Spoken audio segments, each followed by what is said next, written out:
Ahora sí, ¿no? Sí, perfecto.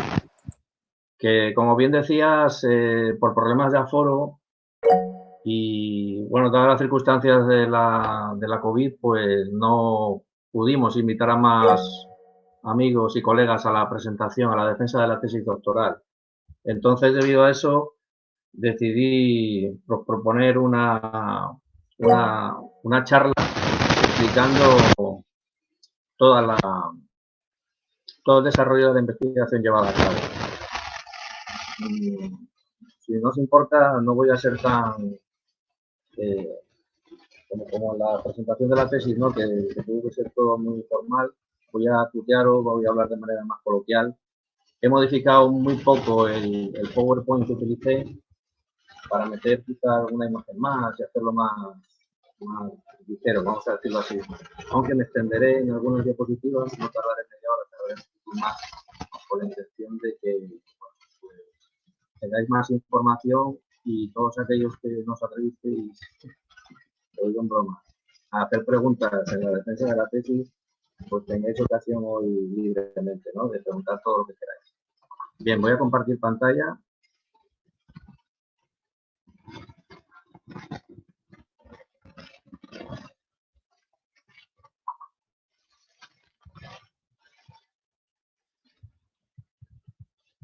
Bien, esta investigación que hemos desarrollado y que finalmente ha dado como resultado una tesis defendida recientemente en la Facultad de Formación del Profesorado de la Universidad de Extremadura, pues tiene un origen que podría yo calificar como más personal en cuanto a inquietudes propias, ¿no? Sobre lo que es la enseñanza.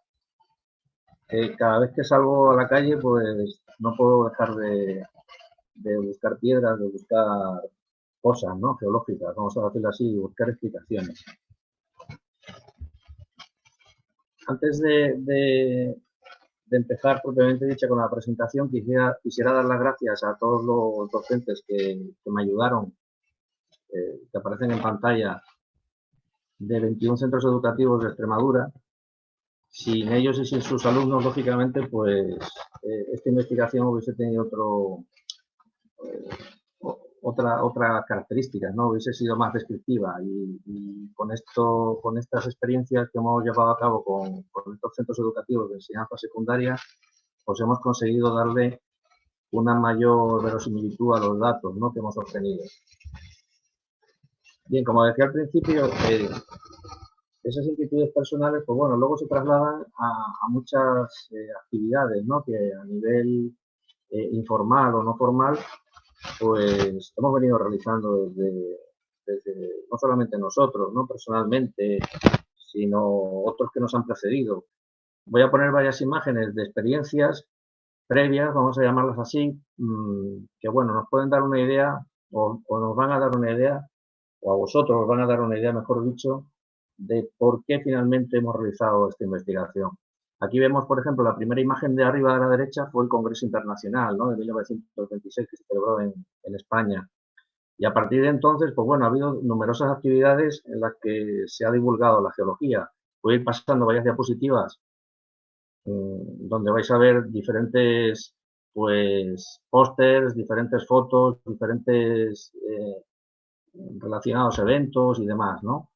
Muchos congresos relacionados con la geología, con el patrimonio geológico, con el patrimonio minero. Ya veremos por qué, ¿no?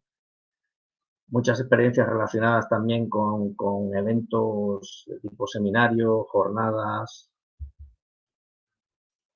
conferencias, muestras de todo tipo a nivel divulgativo sobre todo, ¿no? Lo que queremos o lo que estoy mostrando aquí, aunque sean muchos de ellos eventos más especializados, normalmente son eventos o han sido eventos más o menos abiertos al público, ¿no? Es decir, que tenían un carácter de difusión o divulgación de la ciencia, ¿no? Y de la ingeniería también. Como vemos, bueno, pues hay de todo tipo, de toda condición. He puesto en los que yo he participado fundamentalmente desde el año 2000 para acá, en estos 20 años que llevamos de asociación, realizando numerosas actividades y por las cuales nos felicitan allá donde vamos, dicen que somos muy activos. Pues bueno, pues puede ser, puede ser. Como veis, hay muchísimas actividades en las que no solamente participa la asociación o ha participado la asociación, sino también otras en las que hay un carácter más formal, porque han sido actividades y eventos organizados por entes educativos, ¿no? Como pueden ser los CPR, los Centros de Profesores y Recursos, las reuniones científicas, más actividades. Tendremos algún día que hacer algo sobre toda esta colección de actividades que llevamos realizadas en la asociación, que son muchísimas. En la universidad, por supuesto, las presentaciones de trabajos, de conferencias, a ver si lo digo, de exposiciones. Y dentro de todas ellas, de esas experiencias, pues lógicamente destacan las salidas fuera del aula, ¿no? Las salidas de campo, quiero decir.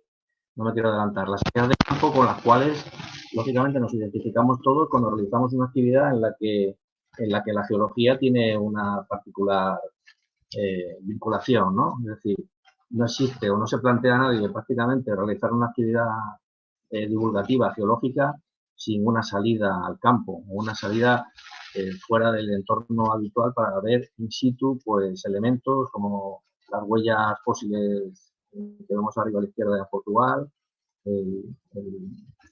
la mina de Almadén, en fin, diversas actividades, ¿no? Como estamos viendo. Tienen un carácter casi todas ellas geológico y minero sobre todo, ¿no? Y luego veremos por qué el minero tiene especial relevancia en Extremadura. Bien, a todas estas experiencias se le unen pues numerosas publicaciones, que es donde finalmente queda todo de alguna manera reflejado, ¿no? Si no se publica algo es como si no existiese, vamos a decirlo así. Y en muchísimas publicaciones pues quedan recogidos numerosos trabajos geológicos, mineros, sobre patrimonio geológico y minero de Extremadura. Y dentro de esas publicaciones pues destaca especialmente la del patrimonio geológico de Extremadura, realizado en 2005, que luego ha seguido una línea editorial con el monumento, el libro de la Cueva de Castañar, el de la Jayona, y que, bueno, gracias a esas iniciativas que tuvo la Junta de Extremadura y en las que la Asociación Geológica de Extremadura participó muy activamente, bien de manera oficial, ¿no? Como entidad o bien a nivel particular por cada uno de sus miembros, pues dio como resultado que la Asociación de Cuevas Turísticas le diesen a la Dirección General de Medio Ambiente un premio, ¿no? Un premio debido a la gestión que haya realizado de determinados espacios naturales con un perfil geológico pues bastante notable, ¿no? Como es el caso de la mina de Jayona o la Cueva de Castañar mismo, pero bueno, hay algunos más. Bien, a esas publicaciones hay que sumarles, pues lógicamente, las que han nacido tras el surgimiento del Geoparque Biodiversidad de Jara, que es otro hito importante en lo que es la presentación en sociedad de la geología, ¿no?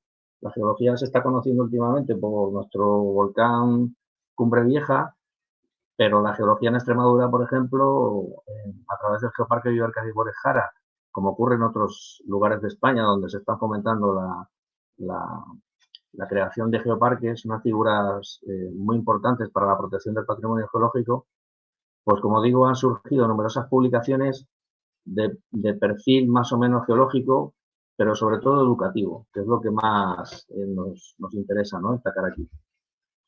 Otras muchas publicaciones, entre ellas, pues bueno, las que hemos hecho desde la Asociación Geológica de Extremadura en estos últimos años.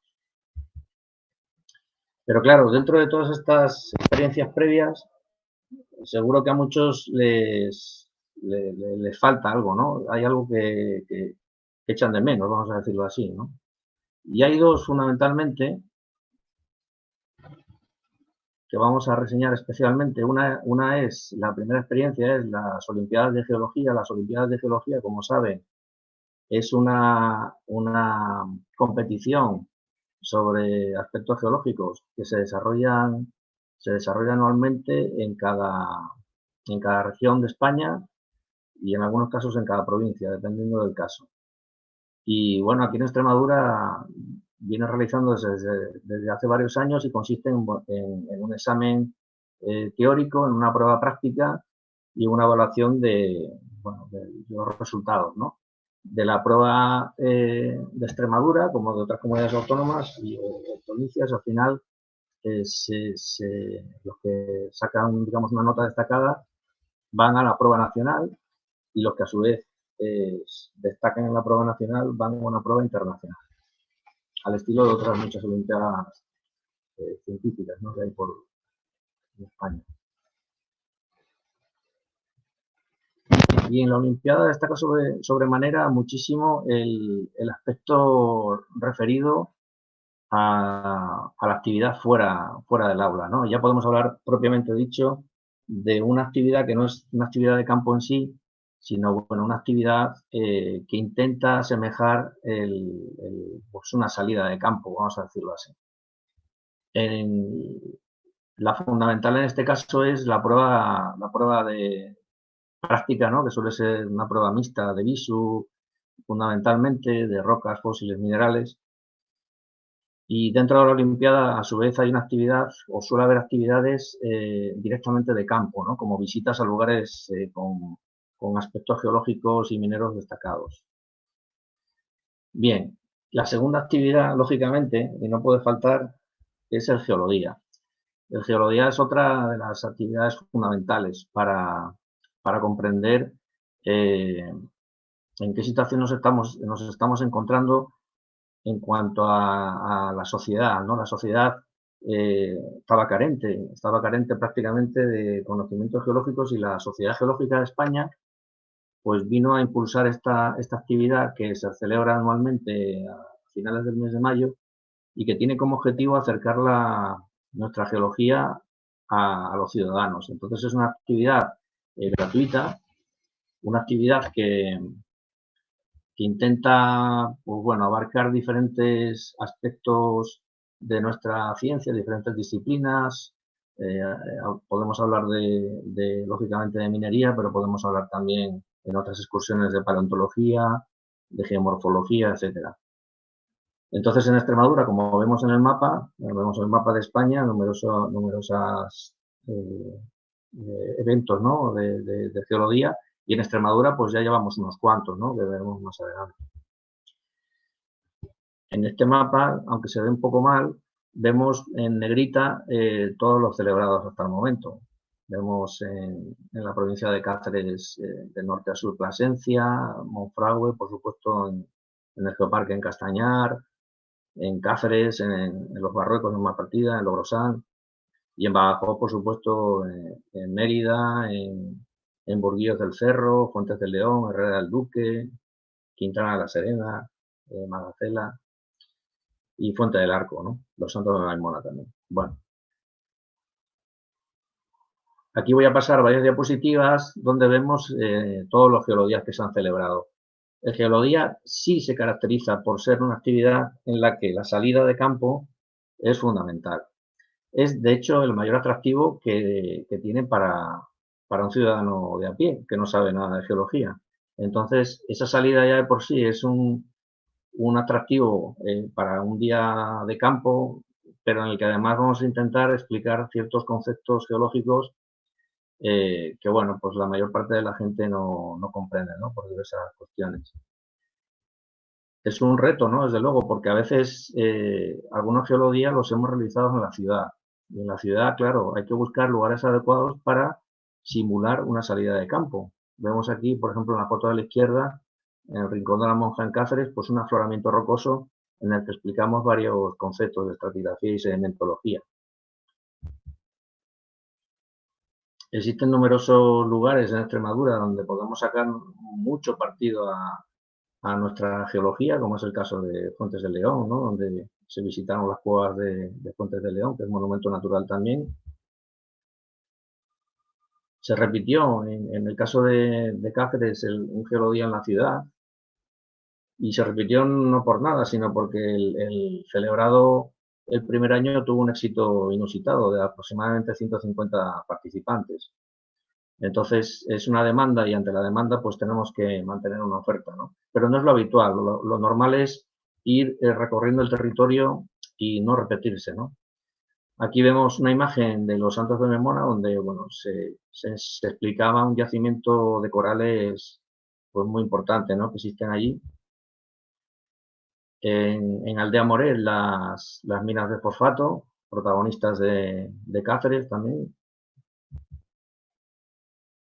Por supuesto, en la zona de Medellín y todas las sierras centrales de Badajoz, que tienen una geología muy interesante, y cómo la geología a veces se emparenta y se estrecha con lo que es el patrimonio histórico-artístico, ¿no? Ya podéis empezar a tener una idea, ¿no? de lo que estamos investigando. Por supuesto, los barruecos, un monumento natural fundamental, ¿no? en Extremadura en cuanto a la geomorfología granítica, ¿no? Y el paisaje que produce. La mina La Jayona. Aquí vemos una imagen con los chicos con un taller de pintura hecha con minerales al natural, realizado por nuestro compañero Francisco Fernández Amo. Teodoro Palacios, que ya estuvo en la salida o en la geología de los Santos de Memona, pues es el protagonista también del geología del Geoparque en Castañar de Ibor, explicando toda la formación de, de las rocas carbonatadas en las cuales se ha formado luego la cueva de Castañar, ¿no? Burguillos del Cerro es otra mina, bueno, son varias minas, ¿no? De hierro pues muy interesantes y que probablemente se abran al público y constituyan un elemento turístico más del patrimonio geológico y minero de Extremadura. El Parque Nacional de Monfragüe es otro lugar emblemático de por sí y donde la geología tiene marca o tiene un aspecto fundamental ya no solamente en el paisaje, sino en el desarrollo, ¿no? De algunas de las estructuras más singulares del parque. Herrera del Duque, donde, bueno, pues tenemos una estructura sin un sinclinorio, un sinclinal bastante reconocible, bastante famoso, y en el que, bueno, pues aquí vemos a los chicos como se quedan pasmados, ¿no? Cuando uno le explica ciertas cosas. De los últimos que se han realizado, pues está el de Plasencia, que también fue en la ciudad. Hay que tener en cuenta que las ciudades de Extremadura, a pesar de que, bueno, son capitales de comarcas o capitales de provincia, pues son pequeñas ciudades donde todavía son abundantes los afloramientos, donde, bueno, pues se pueden ver aún edificios monumentales realizados con piedra natural y donde, bueno, pues esos elementos sirven para explicar algunos aspectos geológicos. Bueno, todo esto, yo como resultado, pues el que imaginásemos cómo sería la enseñanza y el aprendizaje, pero ya no el campo formal, es decir, ya a nivel educativo, es decir, en los centros educativos. ¿Cómo sería enseñar geología fuera del aula, simulando una salida de campo, pero realizando la salida de campo por la ciudad? Se nos ocurrió esto, bueno, aparte de por las experiencias que hemos visto y por su singularidad, por el hecho de que bueno, desde hace bastantes años con la crisis económica, los problemas logísticos que tienen muchos centros educativos, etcétera, etcétera, pues se estaba perdiendo la salida de campo. Son muy pocos los docentes, o mejor dicho, los centros educativos que se permiten realizar una salida de campo clásica y veíamos que en el aspecto competencial de esta ciencia es fundamental una salida para tocar, para picar, en fin, ponernos en contacto o poner en contacto a los alumnos y a sus profesores con las rocas, ¿no? Que es lo que los geólogos pues utilizamos habitualmente para explicar nuestra ciencia. Entonces, claro, a la hora de plantearnos la investigación, pues lógicamente teníamos que ponernos unos límites, en el sentido de que podríamos haber hecho la investigación, por ejemplo, en toda Extremadura o en una de las provincias, pero elegimos un elemento que creemos que es fundamental en lo que es la cultura y la historia de Extremadura, que es la Vía de la Plata. Entonces, con ese marco, vamos a decirlo así, geográfico, con un componente histórico-artístico enorme, pues de hecho está declarado bien de interés cultural, pues conseguimos ya ponernos esos límites, como he dicho, y plantearnos un estudio pues específico, ¿no? en esas zonas, utilizando siempre los elementos del patrimonio. Bien, como hemos visto, pues los antecedentes han estado en todas esas experiencias que os he citado y que hemos visto, bueno, más o menos detenidamente, con un trabajo de fin de máster que realizamos en el año 2015 y que fue un precursor de esta investigación, en el que obtenimos unos resultados bastante interesantes y donde, bueno, modelamos un método, depuramos los procedimientos, etcétera, ¿no? Pues de ahí diseñamos un proyecto de tesis doctoral que lo primero que lógicamente tuvimos que hacer es una profundización bibliográfica, ¿no? Porque ampliábamos el marco de trabajo y lógicamente la bibliografía que teníamos hasta entonces pues era insuficiente. En la tesis hay alrededor de 340 citas bibliográficas y deben tener en cuenta que hemos recortado muchísimo porque hay muchísimas publicaciones.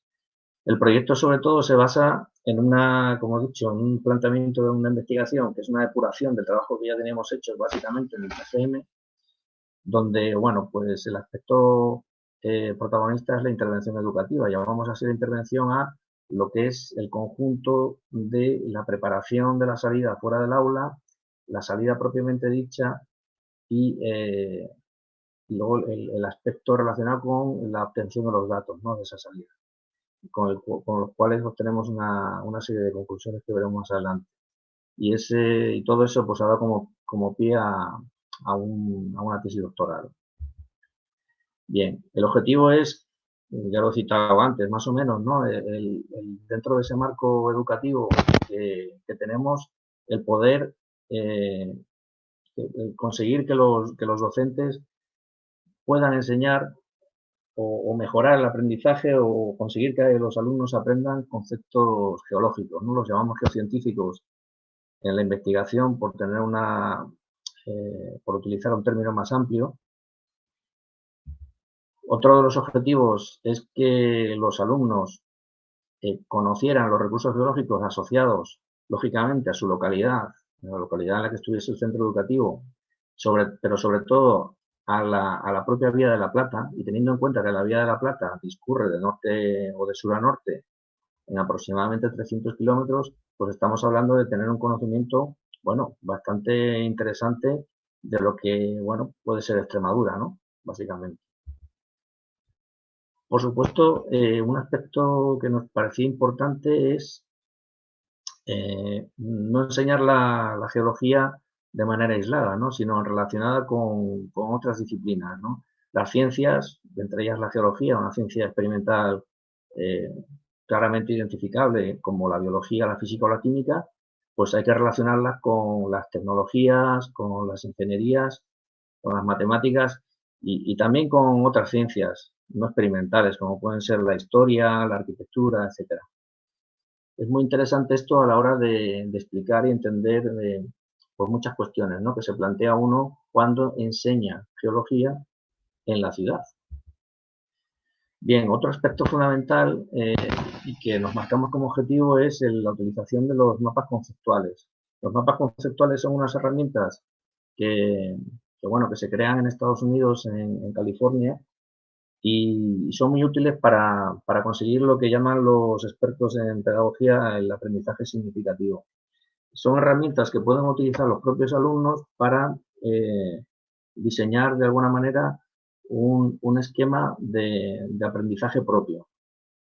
Si a varios alumnos les damos diferentes conceptos, cada uno probablemente realizará un mapa conceptual. Es decir, cada uno diseña un mapa que él entiende. Lo cierto es que si pusiéramos en común todos esos mapas, la tendencia es hacia un mapa único, definido, ¿no? Que para eso está el docente, para orientarles en ese sentido.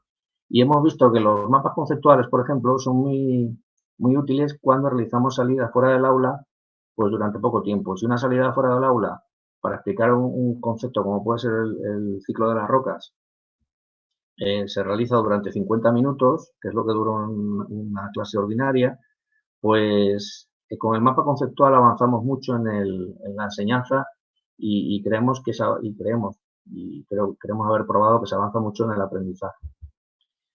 Y luego no podemos olvidar las actitudes y valores, ¿no? que impregnan a nuestra ciencia. Bueno, pues lo vemos a diario, ¿no? En las relaciones que existen entre otras disciplinas, a veces la falta de cultura científica o el exceso de cultura científica a veces producen un choque, ¿no? en la sociedad y genera, pues bueno, que se adopten decisiones pues muy discutidas, ¿no? Entonces creemos que es muy importante el marcarnos como objetivo que esas actitudes y valores que tienen que estar muy relacionadas, tienen que ir muy en consonancia con los objetivos de desarrollo sostenible, esas actitudes tienen que quedar claras. Bien.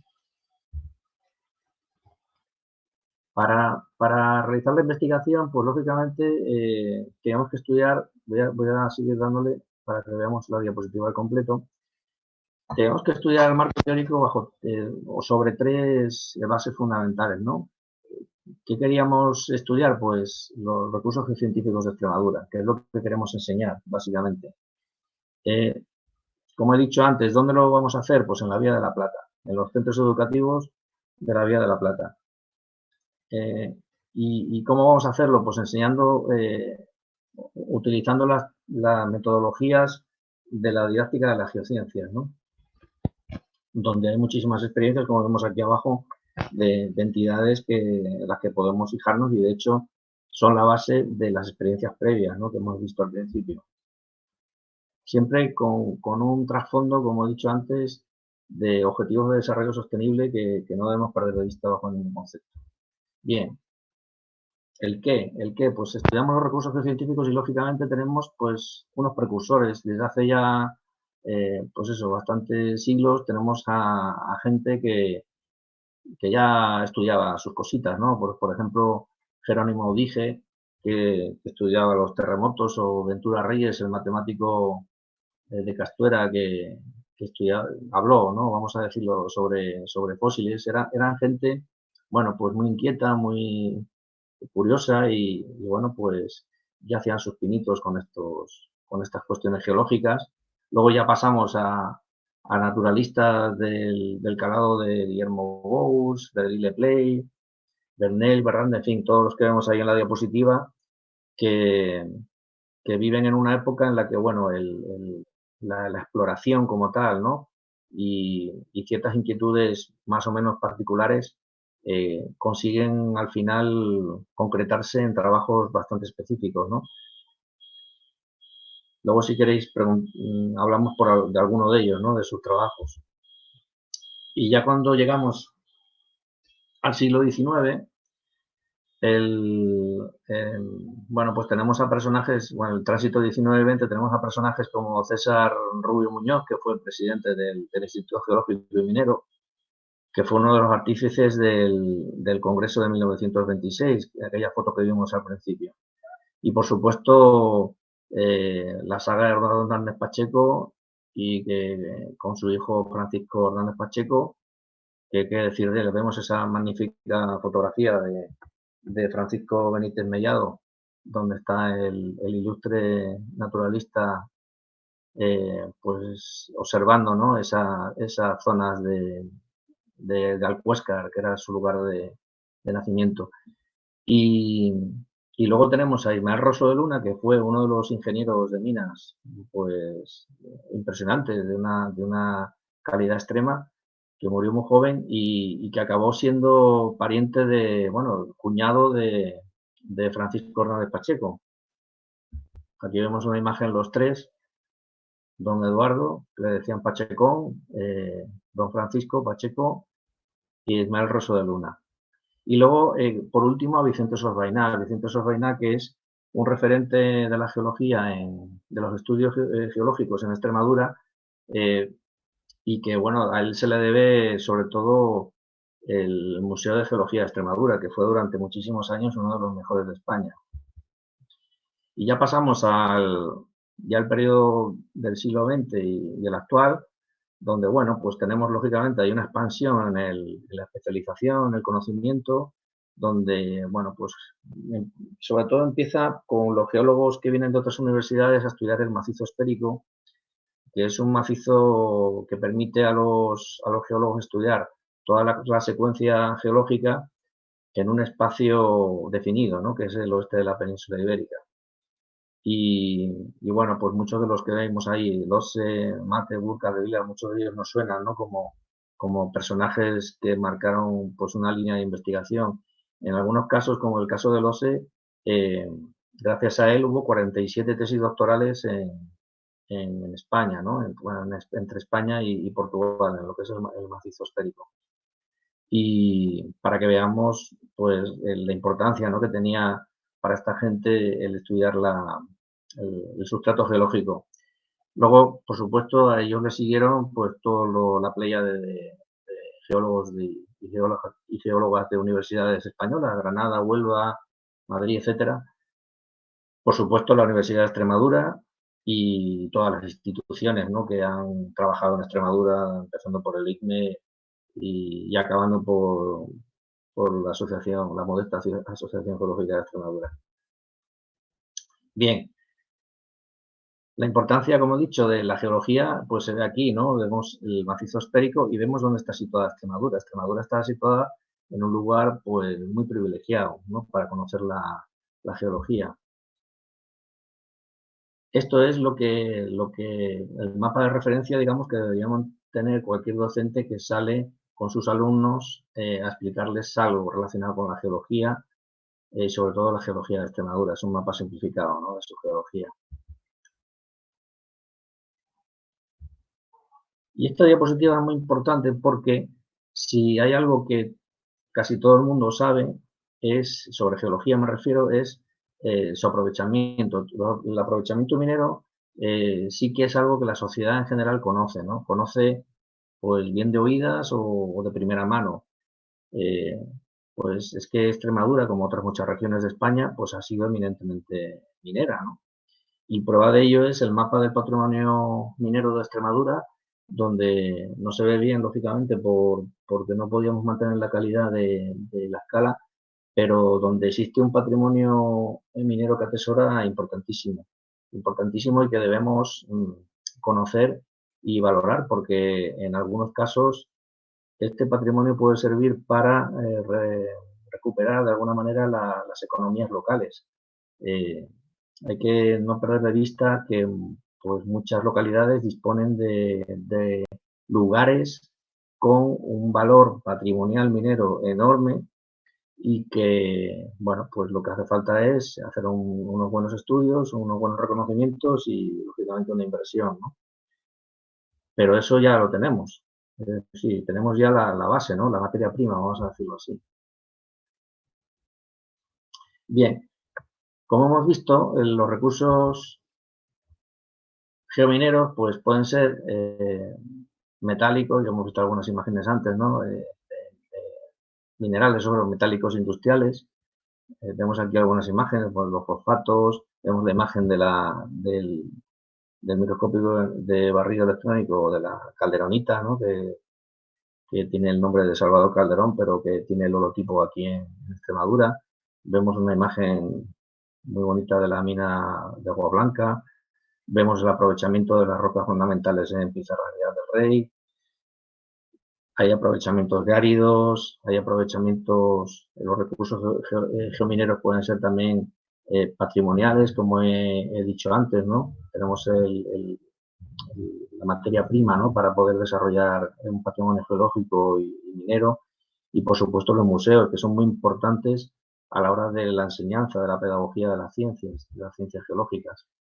Luego tenemos, aparte de los recursos mineros, geocientíficos, tenemos recursos culturales y turísticos. Tenemos un paisaje que es muy geológico y muy variado además. Tenemos un patrimonio natural en el que la geología está muy presente. Aquí vemos varios elementos, reservas de la biosfera declaradas por la UNESCO. Tenemos el geoparque, tenemos la red de espacios naturales protegidos, la red Natura 2000. Tenemos muchísimos elementos donde la geología está muy presente. Y por supuesto tenemos el patrimonio cultural. Tenemos, como he adelantado al hablar de la Vía de la Plata, tenemos pues muchísimos elementos que hacen de Extremadura pues un lugar también muy privilegiado en ese sentido, ¿no? Bien, y finalmente tenemos recursos educativos y ahí no solamente tenemos el medio natural. Cuando vamos al campo, cuando hemos ido al campo, va a haber estrictamente elementos geológicos, sino también elementos transformados a través del medio industrial, vamos a decirlo así, ¿no? O los museos que han sido estructuras o edificios relacionados con la minería, como el de Aldeamoret, por ejemplo. Y luego tenemos el medio urbano. No hay que olvidarse del medio urbano a través bien de sus museos, pero también de sus propios elementos constructivos, pues es un recurso bastante a mano, ¿no? Bien, fijaos si es importante, si son importantes o han sido importantes los recursos científicos, que de aproximadamente la veintena de proyectos que hemos destacado y que hemos explicado y desarrollado en la tesis, pues ahí destacaríamos estos 8 porque han sido premios, ¿no? Han sido premiados. Y ya desde el año 1993 hasta hace relativamente poco, pues premios relacionados con la geología, con lo que son los recursos geocientíficos en Extremadura, pues han sido variados, ¿no? Ahí vemos el primero de ellos, el Premio Nacional de Educación. Luego tenemos varios premios Joaquín Sama, y tenemos, bueno, premios nacionales de innovación educativa, etcétera, ¿no? Es decir, lógicamente, sin restarle valor al desarrollo de estos proyectos, lo fundamental aquí en ellos es, vuelvo a insistir, la materia prima. Y la materia prima estaba allí y sigue estando. Bien, la Vía de la Plata. Vamos a hablar básicamente de ella. Como hemos dicho, un corredor cultural declarado bien de interés cultural en 1998, con 300 kilómetros de recorrido, 47 términos municipales actualmente adscritos a ella. En principio eran menos, pero bueno, son lógicamente municipios que buscan aprovecharse, ¿no?, turísticamente del tirón que tiene la Vía de la Plata, por la que discurren muchos peregrinos y que tiene muchos elementos favorables, ¿no?, para el turismo, donde, bueno, pues observamos numerosos estilos arquitectónicos, desde prerromanos hasta bueno, elementos, por supuesto, modernos, pero bueno, más importantes son el romano, el barroco, ¿no? Aquí vemos algunos ejemplos de ellos. He citado solo algunos de ellos porque no me cabía la tabla completa, porque son numerosísimos, como podéis entender. Bien, pero hay una cosa muy importante, y es que, al igual que, por ejemplo, los geólogos o los docentes, ¿no?, de las geociencias, vamos a hablar con propiedad, han aprovechado los recursos geocientíficos para desarrollar unos proyectos educativos, algunos de ellos premiados, pues los colegas de la docencia del patrimonio han hecho lo mismo. ¿Qué han hecho?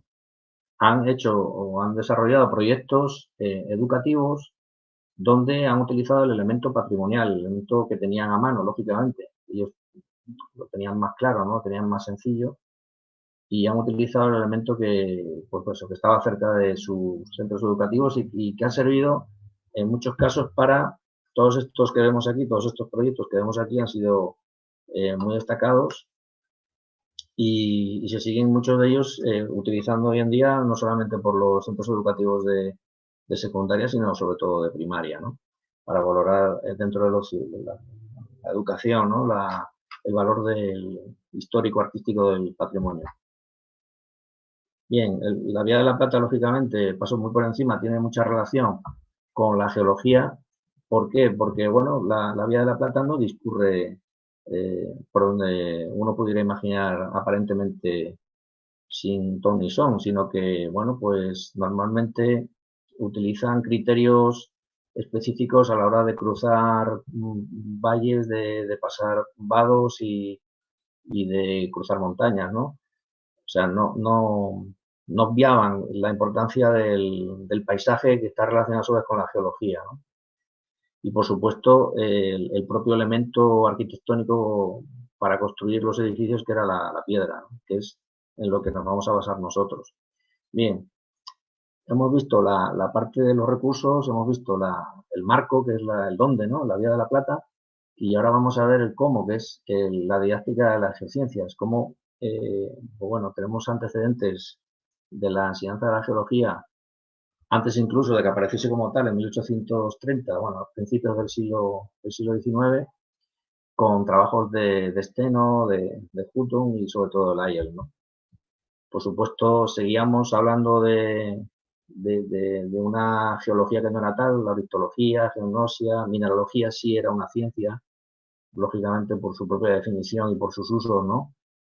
Pero ya empezábamos a cambiar de chip y esos términos desaparecían bueno, pues pasábamos ya a la geología y en el siglo XIX, bueno, pues empezamos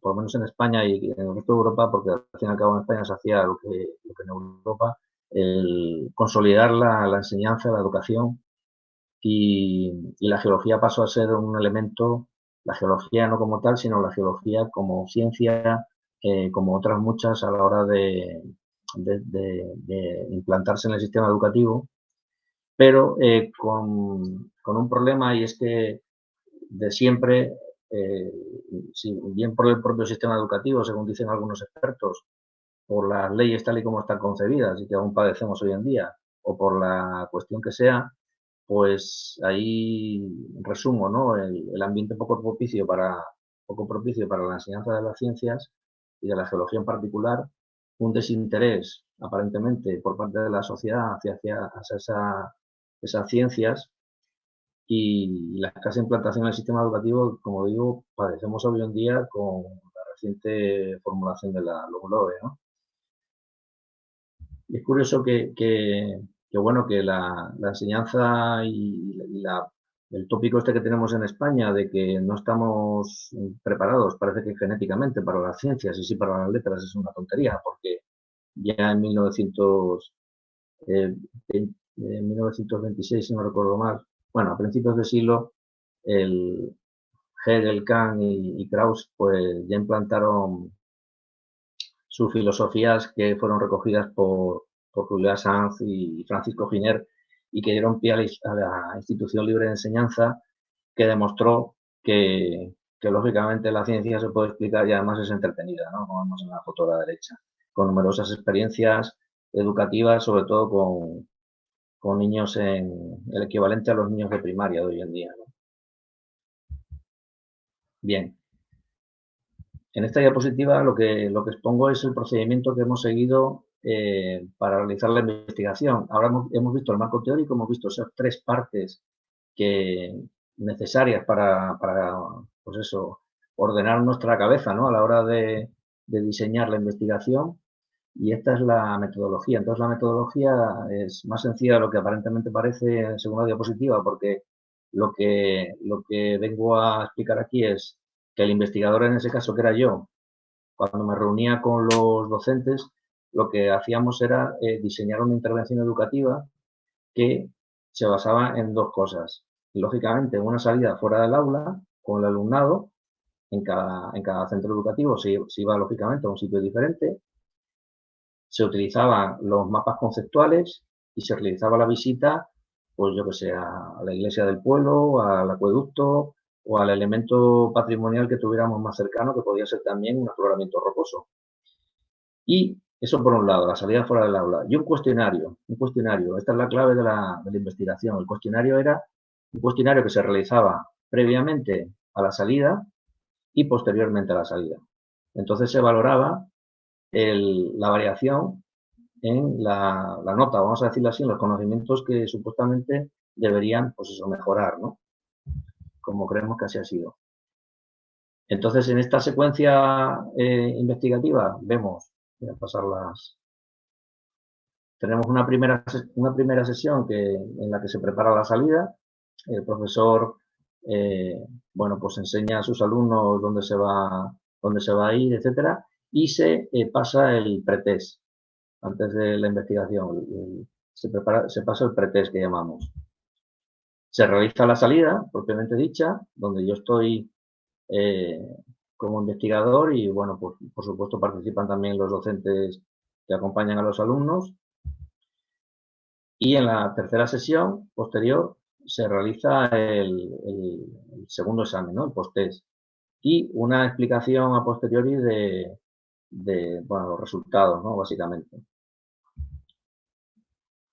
Bien, los elementos que se utilizan o que hemos utilizado en la investigación han sido todos estos, ¿no? Por un lado, los materiales de las construcciones, como he apuntado antes, los museos, por supuesto, porque tienen un grandísimo valor pedagógico, los afloramientos naturales, que los hay en muchas ciudades y a las afueras de las ciudades, por supuesto, los revestimientos más modernos, ¿no? Y recientes, y los elementos industriales y geomineros que, bueno, aunque no son comunes o no son, no están presentes en todas las ciudades, en las 16 localidades donde se ubicaban los 21 centros educativos, pues sí están presentes en muchos de ellos.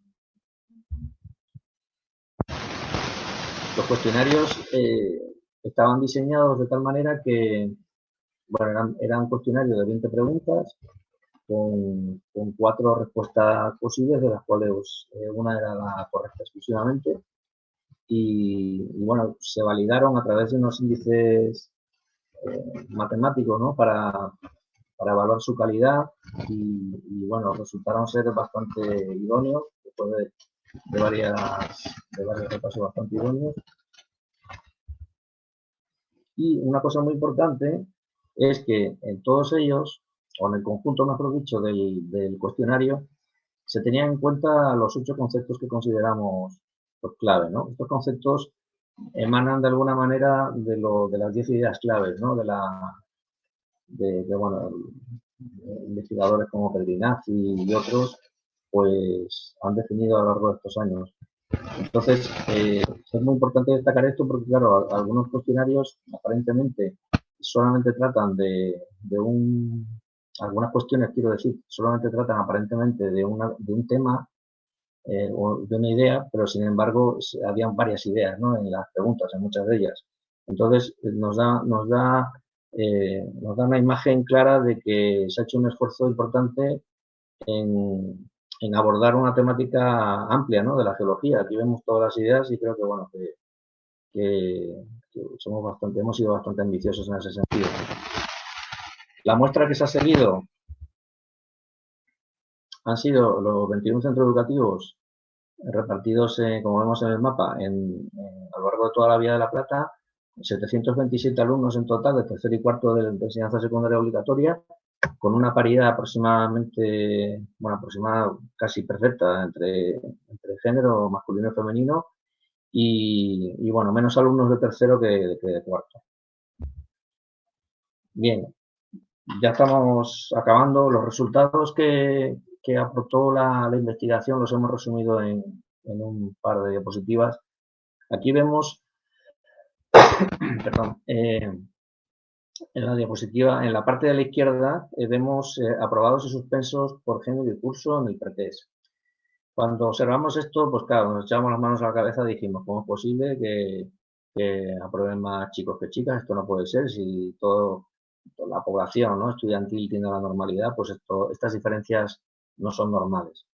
Entonces, bueno, eso es en el pretest. Cuando realizamos eso, tanto en el género masculino, quiero decir, perdón, en cuestión de género, nos asustamos un poco, vamos a decirlo así, pero en el caso del curso, como vemos abajo a la izquierda, tenía más sentido, ¿no? Lo que estábamos viendo, porque parecía lógico que aprobaran más los de cuarto que los de tercero, que al fin y al cabo tenían un curso más dado, o por lo menos aparentemente un curso más en el que habían, se les había enseñado más geología o habían aprendido más geología.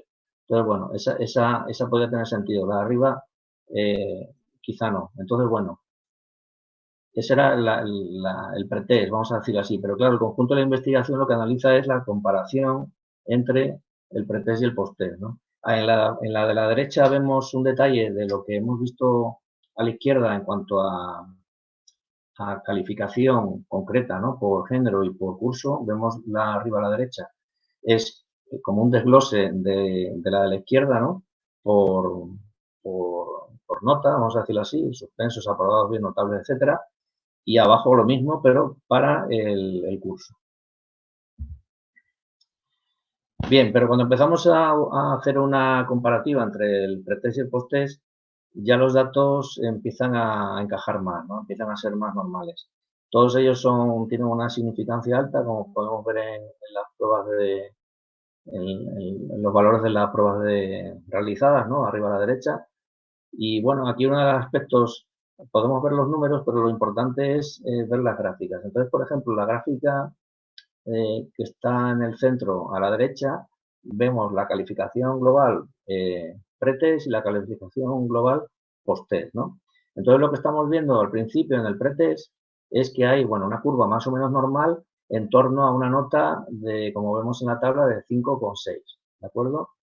Y en la curva a la derecha vemos como si fuesen las piezas del dominó desplazándose más hacia la derecha, levemente, pero lo suficiente como para que la media suba un poquito hasta casi 6 y haya, bueno, pues mayor número de notas altas, ¿no? Es decir, que aparentemente la calificación global ha mejorado. Bien. Si vemos la imagen de abajo a la izquierda las dos gráficas, calificación femenino pretest y calificación femenino posttest, vemos algo parecido al anterior. Es decir, estas gráficas, si nos damos cuenta en las curvas, estas curvas las genera automáticamente el programa, no las hacemos nosotros. Estas curvas son prácticamente similares a las curvas de la calificación global, ¿de acuerdo? Y en el caso de la calificación, abajo a la derecha, la calificación de masculinos, ¿no? De los chicos, tanto en el pretest como en el posttest, vemos unas curvas también parecidas, pero vemos ya que hay un desplazamiento de los alumnos, una dispersión un poquitín mayor, ¿no? El desplazamiento de las notas a la derecha, más hacia la derecha, pero mayor dispersión, vamos a decirlo así. Bien, en estas otras gráficas vemos la calificación por curso ya, ¿no? No por género, por curso vemos, lógicamente, en tercero, cómo la nota, bueno, se abre, se mejora en general, hay mejores notas, pero no tan destacadas, ¿no? Como en el pretest. Entonces, hay una mejora general, pero ya no hay alumnos destacados con grandes notas. Y luego tenemos la calificación de cuarto, que tenemos el pretest y el posttest, ¿no? Y tenemos, bueno, pues aparentemente un estancamiento. Es decir, parece ser que los de tercero mejoran después de la experiencia educativa un poquitín más que los de cuarto. Los de cuarto parece ser como que, bueno, pues la experiencia fuera del aula o la salida fuera del aula no les ha impactado tanto, ¿no? Desde el punto de vista de los conocimientos adquiridos. Bien, este es un detalle de las gráficas anteriores, pero voy a poner esto que es lo que me importa, que es donde vemos la curva en negro, que sería la del pretest, digamos, vamos a decirlo así, donde vemos que esa curva, cuando se realiza el posttest, como si se desplazase a la derecha. No sé si lo veis bien. La negra sería pretest y la roja sería posttest. Hay un desplazamiento a la derecha y una dispersión de los datos que hace que la curva sea un poquitín más baja, ¿no? Y luego un aspecto, para acabar en el tema de resultados, un aspecto importante, y es que cuando dividimos las curvas de promedio, la gráfica, ¿no? Cuando dividimos esa curva en partes, en cuartiles, el primero, digamos, que es el de los alumnos que que en principio tienen peores notas, observamos en ellos que, sin embargo, son los que más mejoran con la salida fuera del aula. Eso se observa en la torta de la izquierda, de arriba a la izquierda, donde vemos cómo al principio en el pretest solamente aprueban 4% y luego superan el 20% de aprobados en el post-test. Esto es especialmente relevante en este grupo, digamos, de los alumnos, llamémosles menos aventajados. Bien, ya estoy acabando y ahora sí, pues nada, podemos concluir, o la investigación ha concluido que lógicamente las salidas fuera del aula en los centros educativos vinculados a la Vía de la Plata, pues ha sido muy positiva porque se han podido utilizar todos estos elementos del patrimonio para la enseñanza de las geociencias. Estamos viendo cómo, perdón, ¿qué me ha pasado? Hemos comprobado que existe una mejora de los conocimientos científicos, esos datos que hemos visto anteriormente así lo demuestran, ¿no? Hay un conocimiento genérico de la geología en general, temática, tanto de la geología general como de la geología en particular de Extremadura. Hemos relacionado todo el patrimonio con la geología, hemos conseguido que se mejore muchísimo el aprendizaje utilizando los elementos del patrimonio. Eso se ha visto especialmente en algunas salidas donde solamente se veían elementos urbanos del patrimonio. Creemos haber demostrado que el uso de los mapas conceptuales ha sido bastante destacado a la hora de la enseñanza y el aprendizaje de la materia, ¿no? De las diferentes disciplinas. Aquí vemos, por ejemplo, el de la tectónica de placas. Luego el tema de las actitudes también nos ha parecido fundamental, porque yo siempre cuando realizaba las intervenciones hacía o remarcaba, ¿no?, las relaciones que tienen muchas veces las ciencias y el conocimiento científico con nuestro día a día, prácticamente, ¿no? Hemos visto antes una imagen enseñando, no les estaba diciendo que apagasen el teléfono, sino que les estaba diciendo que la mayor parte, por no decir casi todo el teléfono, los componentes del teléfono procedían de elementos que nos brindaba la naturaleza, ¿no?, y que la geología nos ponía a nuestra disposición.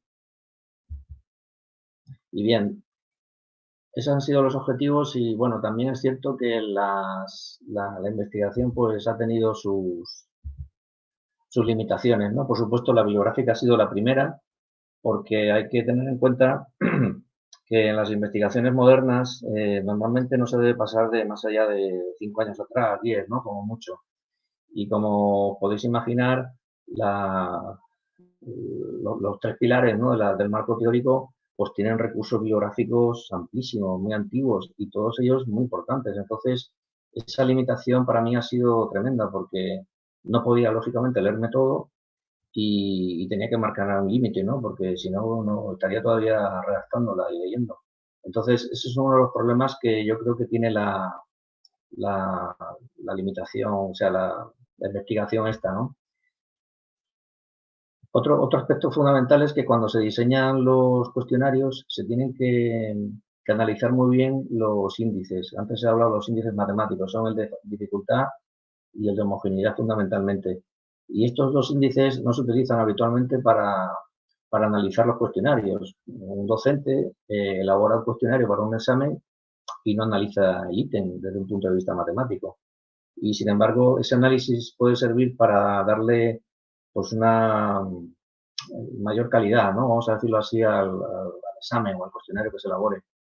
Es muy importante la programación. ¿Por qué? Porque las salidas fuera del aula no se deben improvisar. Aunque la investigación tiene un carácter generalista, donde, bueno, pues se habla de muchos temas, ¿no?, en general, aunque luego se particularizaban algunos en concreto dependiendo de las circunstancias, y por el motivo de la investigación se decidió hacer así. Lo lógico es que un docente saque a sus alumnos fuera del aula con digamos, esa salida prevista dentro de la unidad de navegación y programación, y, lógicamente, habiéndola preparado suficientemente, como dicen muchos investigadores, una salida fuera del aula sin prepararse no sirve de mucho.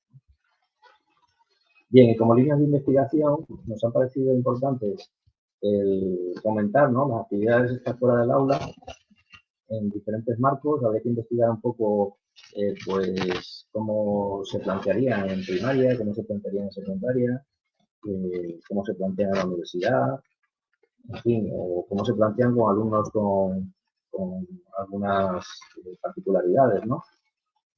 Muy importante, creemos que es el tema de las actitudes y emociones. O sea, hay un aspecto muy relacionado probablemente con el aprendizaje y es el de la actitud y la emoción.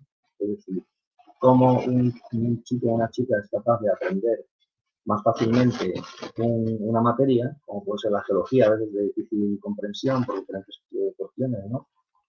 Pues cómo se relacionan con las emociones, cómo se relacionan con sus actitudes, ¿no? Este es un aspecto a estudiar en el que, por ejemplo, en la Facultad de Formación, perdón, de Educación de Badajoz, la Universidad de Extremadura, se está estudiando mucho, pero a nivel del docente, no del alumno. Y por lo que veo, queda muchísimo que trabajar. Por supuesto, hoy en día vemos, como he dicho en una diapositiva anterior, qué importancia tienen las preconcepciones. Lo estamos viendo con el tema de la vacunación. Pero es que hay preconcepciones de muchos tipos. Muchas veces son preconcepciones, otras veces son ideas de conocimiento, de cultura. Falta que se aplique más el método científico a la hora de enseñar. Hay que enseñar a las personas, a los niños, ¿no?, a los chicos a razonar y por qué se llegan a determinadas conclusiones. Lo que no puede ser es que aquí la gente concluya cosas absurdas, ¿no?, muchas veces. ¿Por qué? Porque no se utiliza un método claro de enseñanza, ¿no?, y de aprendizaje. Muy importante el muestreo. Nosotros no elegimos expresamente los centros educativos, hicimos una muestra aleatoria. Es decir, dentro de lo que es la aleatoriedad, vamos a decirlo así, elegimos lógicamente tercero y cuarto, ¿no? Pero no elegíamos todos los centros educativos, no elegíamos. La única condición que pusimos fue que fueran centros públicos, ¿no? Pero nos hemos dado cuenta de que ha sido un aspecto, puede ser un aspecto fundamental a la hora de los resultados obtenidos. Entonces hay que investigar un poco más sobre ello. Bien, el tema de los mapas conceptuales sigue siendo algo que no comprendemos, cómo no se utilizan cada vez más. O sea, es una herramienta buenísima. Todos los que investigan en pedagogía sobre el aprendizaje significativo están de acuerdo en que este es uno de los mejores métodos que existen y los alumnos además lo podemos utilizar por sí mismos para realizar un aprendizaje más serio y profundo de una disciplina, ¿no? Por supuesto, la relación entre materias. Vuelvo a insistir, hoy en día nadie puede hablar de un tema geológico sin hablar de un tema social, sin hablar de un tema histórico. No es que sea imposible, lógicamente, pero es conveniente. Es conveniente porque cuando se enseña una materia como la geología tan compleja, por sus dimensiones, tanto espaciales como temporales, por las dificultades de ver fenómenos, imaginarse, a veces no, fenómenos que pueden durar millones de años y que a veces son increíbles, ¿no? Pues es importante que la gente de la calle, la sociedad, y eso se ve mucho cuando hacemos los geologías, ¿no?, relacionemos mucho cosas que pasan al día a día, por ejemplo, los símbolos y las metáforas que se utilizan a veces para explicar conceptos geológicos son muy importantes. Eso sí entiende la gente, ¿no? Eso sí lo entiende y sería interesante indagar un poquitín más sobre ello. Bueno, acabo esta última, por no decir la última, recordando a todos los docentes que me ayudaron. Espero que algunos estén escuchándome ahora. Sin ellos no habría sido posible, por supuesto, sin sus alumnos. Nunca se buscó hacer una comparativa entre centros educativos, nunca, nunca. Lo que se buscaba era simplemente averiguar si realmente existía aprendizaje fuera del aula. Cosa que cualquier docente al que le preguntaba decía que sí, lógicamente. Es como si le preguntas a alguien que si después de estudiar vas a ver más. Pues sí, pero había que demostrarlo empíricamente. Entonces, este ha sido el valor de la investigación, fundamentalmente, ¿no? El utilizar las metodologías de análisis estadístico para, bueno, pues llegar a unas conclusiones razonables, ¿no? Y que demuestren que efectivamente dentro de lo que es la investigación, tal y como lo estábamos planificando, la organizamos, hubo un aprendizaje claro en los alumnos, sobre todo en aquellos alumnos menos aventajados, lo cual tiene, pues ha tenido, ¿no? Para nosotros, para mí, para mi director, José María Corrales, un valor especial porque nos dábamos cuenta de que puede ser una herramienta para mejorar el nivel general del aula, ¿no? En cuanto a conocimiento se refiere. Y con esto acabo. Os agradezco muchísimo que hayáis dedicado 45 minutos a escucharme, lo que habéis aguantado. Y bueno, voy a dejar de compartir para que pasemos al turno de preguntas, si queréis.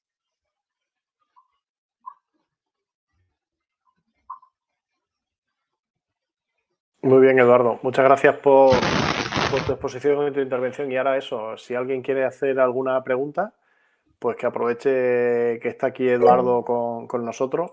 Y si la quiere dejar por el chat, pues lo mismo, intentamos leer el chat. El que quiera hacer una pregunta, que active su micrófono y su cámara, y así podemos escucharles todos.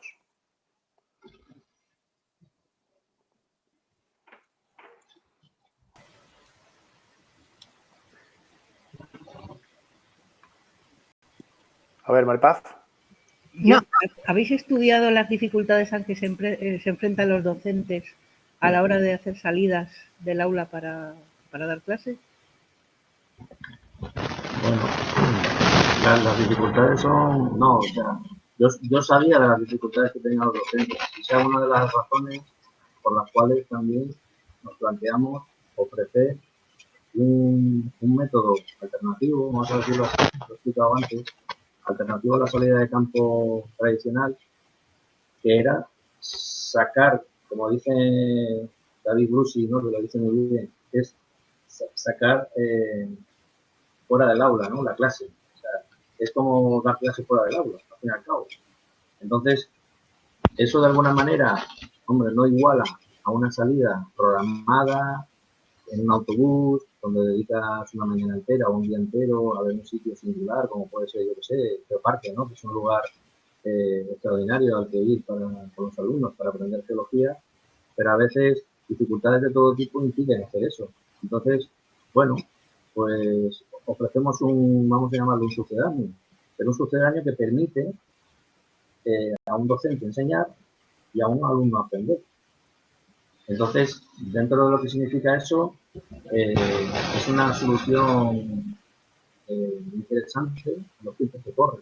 Mientras no mejoren las condiciones, ya no solamente por la pandemia, sino por las condiciones socioeconómicas generales que tienen los centros educativos, con muchísimas dificultades, no solamente económicas, muchísimas dificultades de todo tipo para que los docentes saquen a los alumnos como nos sacaban antes nuestros profesores y profesoras. Eso ha cambiado muchísimo. Entonces, no hacemos un análisis específico de la problemática, porque la problemática está ahí y la conocen muchísimo los docentes. O sea, no voy a inventar nada en ese sentido. Pues nada.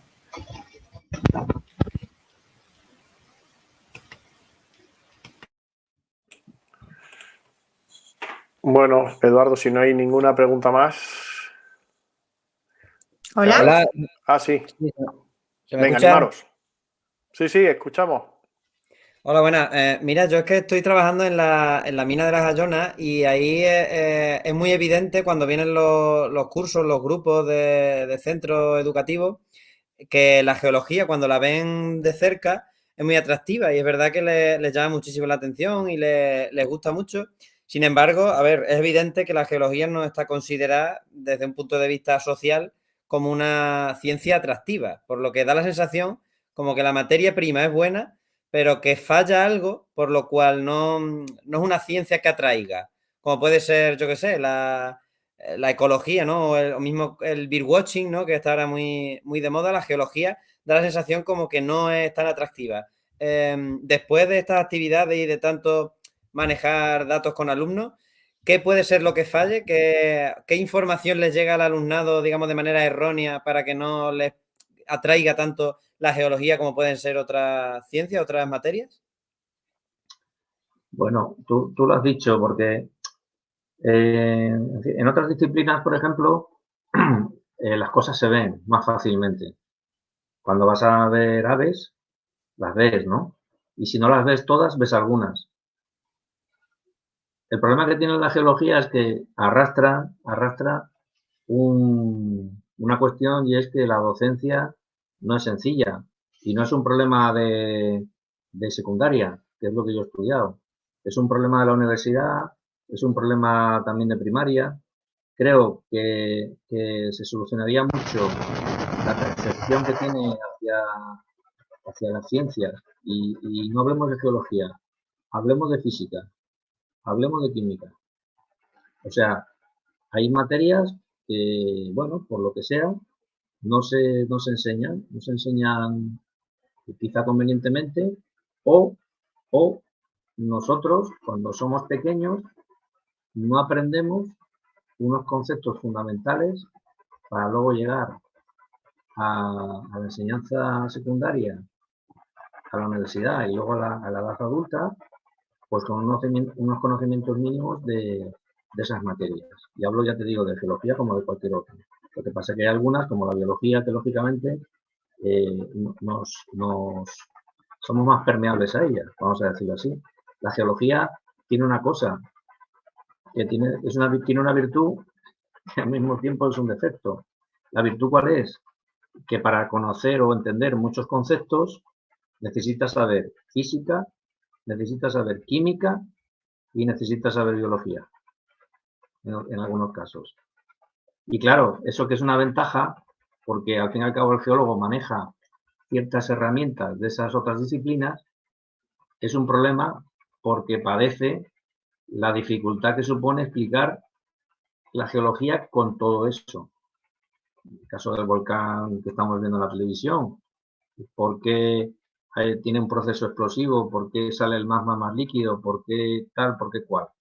Todo eso tiene explicaciones que los vulcanólogos que saben hacerlo, y creo que los medios, bueno, pues están ahí intentando, haciendo el esfuerzo para que los científicos expliquen convenientemente.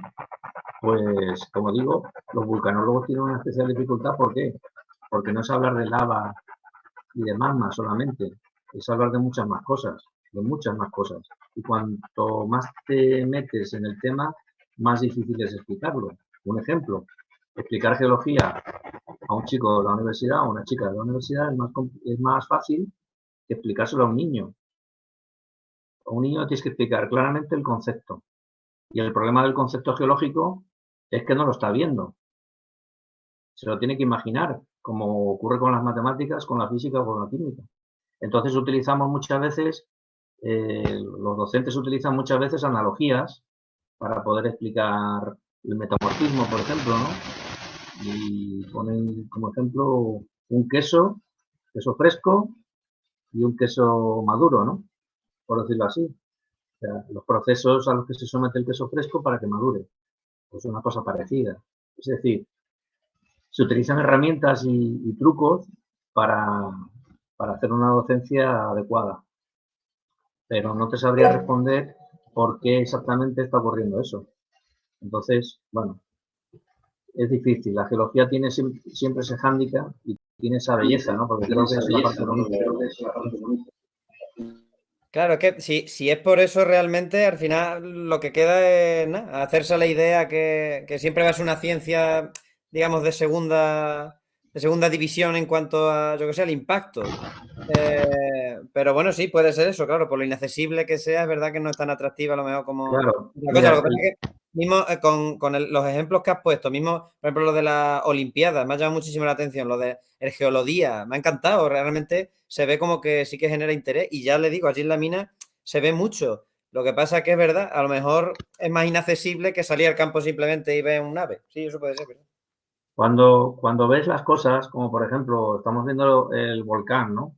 Cuando ves las cosas, es Claro. más fácil entenderlas. Pero si yo explico, los compañeros de Ciudad Real están en fase de declaración del geoparque de Calatrava, ¿vale?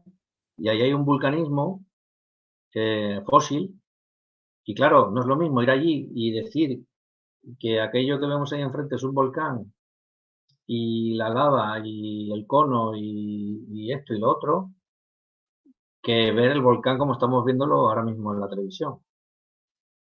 Es que ese es el problema, que los fenómenos geológicos, la mayor parte de las veces, salvo los que producen más riesgo, ¿no? Como puede ser el vulcanismo y la sismicidad, generalmente te generan, son difíciles de explicar.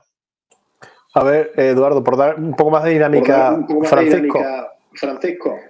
Sí, un momento. Hola, buenas tardes. Una pequeñísima pregunta, simplemente. Si yo quisiera hacer la actividad, ¿estaría disponible en la web o algún sitio? No he oído bien. Que si yo quisiera hacer esta actividad, donde sea, lo podría llegar a hacer, o sea, ¿está disponible esta actividad para hacerla en algún sitio o tendría que hablar contigo? ¿Se puede hacer esta actividad? La actividad que hiciste con los chicos en el estudio. Sí, yo mira, yo tengo inconveniente en explicarte lo que he hecho. Hay reverberación, entonces se repite lo que estoy diciendo. Ahora, que digo que no tengo problemas en explicarte lo que he hecho para que tú lo apliques si quieres, no hay ningún problema. Se trata de eso, se trata de que experimentéis. Vale, muchas gracias. A ver si puedo. A ver. Venga, Francisco, adelante. Hola, buenas tardes. Soy Francisco Guillén Mondejar de la Universidad de Murcia y también coordinador de la asignatura de Geología de segundo de bachillerato para la EBAU. Yo creo que, además de lo que ha dicho Eduardo, hay muchos más factores. Es decir, nosotros también dirigimos un trabajo fin de máster en el máster de profesorado y yo sé que aquí seguramente hay muchos más profesores y saben estas cosas incluso mejor que yo. Para mí la geología es bonita. Vamos, yo diría más. Es para mí la ciencia más bonita de todas las que estudian los alumnos. Porque no olvidemos, por ejemplo, en bachillerato, en segundo de bachillerato, que la biología está enfocada únicamente a la genética, etcétera, etcétera, ¿no? No a la botánica o la zoología, que es lo que suele gustar mucho más. Hay otros muchos factores. Por ejemplo,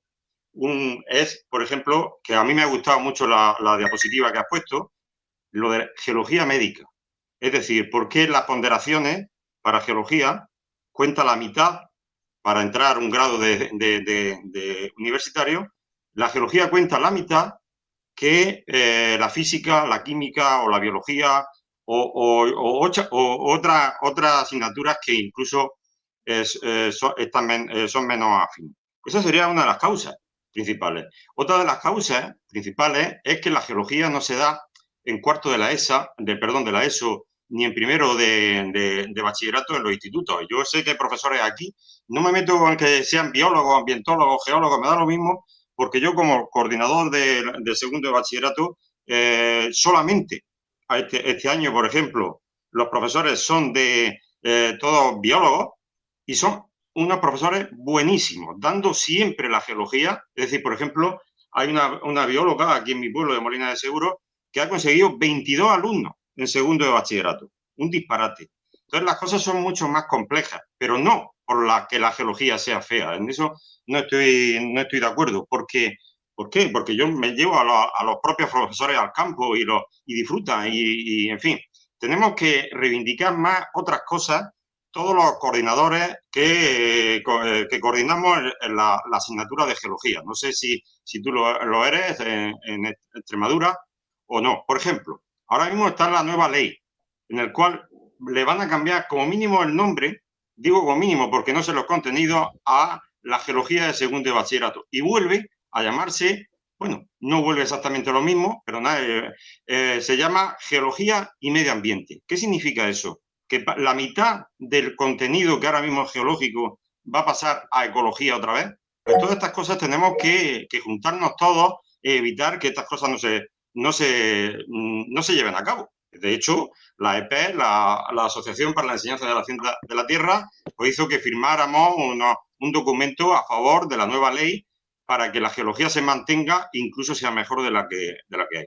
Por lo tanto, adelante, yo creo que tenemos que estar todos unidos y, por supuesto, defender y difundir la geología como lo estamos haciendo. Sobre todo, porque de esta forma la geología se difunde sola. Yo no sé si sabéis, bueno, supongo que todos los geólogos estamos súper hartos y súper agobiados en esta semana y la anterior con los periodistas y con los medios de comunicación en general. Por lo tanto, yo animo a todos los que me estáis escuchando que adelante, que la geología lo merece.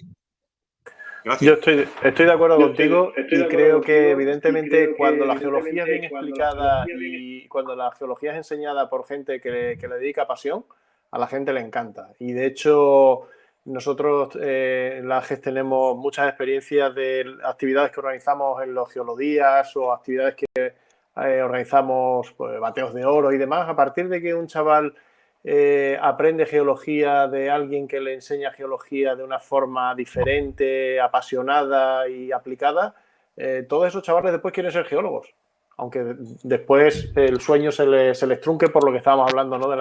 Que la enseñanza de la geología en el nuevo sistema educativo es cada vez más residual, ¿no? Pero la geología atrae a la gente y en el momento en el que es bien enseñada por alguien que le dedica pasión, conocimiento y sabe enseñarla, la gente se engancha a la geología. Así que es una labor que tenemos que hacer entre todos, tareas de profesores, tareas de geólogos, tareas de colegios profesionales, tareas de asociaciones como la nuestra, y que por eso tienen el sentido de asociaciones como la nuestra. Había alguien que quería hablar más y no sé si Eduardo quería rebatir alguna cosa. Yo quería comentar solamente que, por ejemplo, recuerdo cuando yo estudiaba física y química, y era una asignatura. La peculiaridad con la geología es que no se enseña biología y geología la mayor parte de las veces. La geología habitualmente sale como perdedora, ¿no? Que es un poco lo que ha comentado Paco. Entonces yo creo que muchas veces depende de, bueno, pues de la seriedad, ¿no? De llevar a cabo los programas, las programaciones, las unidades didácticas, cumplir lo que es obligatorio, que es enseñar lo que viene en el programa. Pero, no sé, dicho esto, la geología en principio, como bien dice él, ¿no? Es muy interesante y nosotros desde la asociación, y lo ha dicho Juanjo, intentamos que muchos docentes vean que, bueno, la geología es accesible siempre que se ponga interés y que ellos tienen un papel fundamental a la hora de enseñarlo, ¿no? a los alumnos. Porque si no, luego pasan cosas como que la gente quiere apagar un volcán con agua, ¿no? Y cosas parecidas. A ver, mira, solo una cosilla, quería aclarar que hay bastantes alumnos más. Yo soy Pablo, profesor de biología, pero doy también geología, aunque este año no. Pero bueno, que generalmente encontramos bastantes alumnos interesados en la geología, más de lo que pueda parecer, no sé, por lo que se ha comentado aquí, no me parece que sea, a lo mejor los centros que yo estoy en concreto ocurre eso y no es normal. Luego sí es verdad que en la selectividad muchos no lo cogen por lo que se ha comentado, porque la geología tiene menos importancia a la hora de conseguir notas y tal, no les viene tan bien, por eso muchos no la cogen. Pero no porque no haya interés. Muchos alumnos veo yo que tienen interés y tienen la ventaja de que las rocas están ahí, los minerales, y son fácilmente accesibles, mucho más que los pájaros, creo yo, en mi opinión. Entonces, pero sí es verdad que nos hemos quedado un poco limitados de horario con las nuevas formas de dar la docencia, bueno, las horas que han reducido en ciencias naturales en segundo de la ESO, por ejemplo, y hay menos horas quizás para dar la geología, pero un cuarto en mi centro, porque es donde estoy ahora en Santiago Motor, se da un cuarto.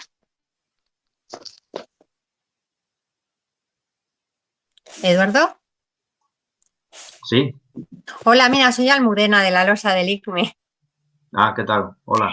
Quería felicitarte por la presentación y por la labor que hacéis divulgando la geología allí en Extremadura. Y, hombre, me he quedado con una espinita porque no has puesto nada del hidrogeodía, que también es una actividad en la que colaboráis y aunque es reciente, pero también es importante las aguas subterráneas y la divulgación de las aguas. Sí, tienes razón, pero lo he puesto como experiencia previa. Dentro de pues me he incorporado un poquito más tarde y a lo mejor no lo he visto, pero nada, sí. Solo eso, darte la enhorabuena por la presentación y eso que... He puesto que el hidrogeodía como el geología, como Rochamiga, como algunas experiencias previas nos han servido para bueno, lanzar la investigación Y luego he puesto una fotografía de una excursión que hicimos por las fuentes de Cáceres, Sí, que estaba dentro también del hidrogeodía de hace un par pues de lo años. siento, me lo he perdido, pero No pasa nada. vamos, que mi agradecimiento y ya sabes que te agradezco mucho eso, que colaboréis en las actividades estas de divulgación. Solo era eso, Muy felicitaros. bien. Muchas gracias. Nada, hasta luego.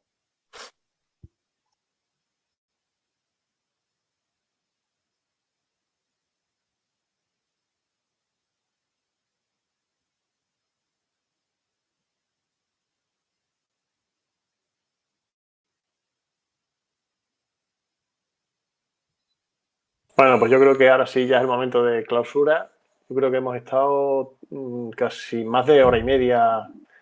Después de esta charla la colgaremos en el canal de YouTube por si alguien no la ha visto o quiere verla, y ya le daremos difusión para que aquel que quiera volverla a ver o aquel que no la haya visto lo pueda hacer. Pues lo dicho, gracias a todos por la asistencia y en especial a Eduardo por haber preparado esta charla y habernos dado esta magnífica clase online, que ahora mismo es lo que se ha puesto más de moda. Esperemos recuperar las actividades más presenciales y ya os digo que el día 23, por ejemplo, haremos un recorrido y el 22 y 23 hay otra jornada.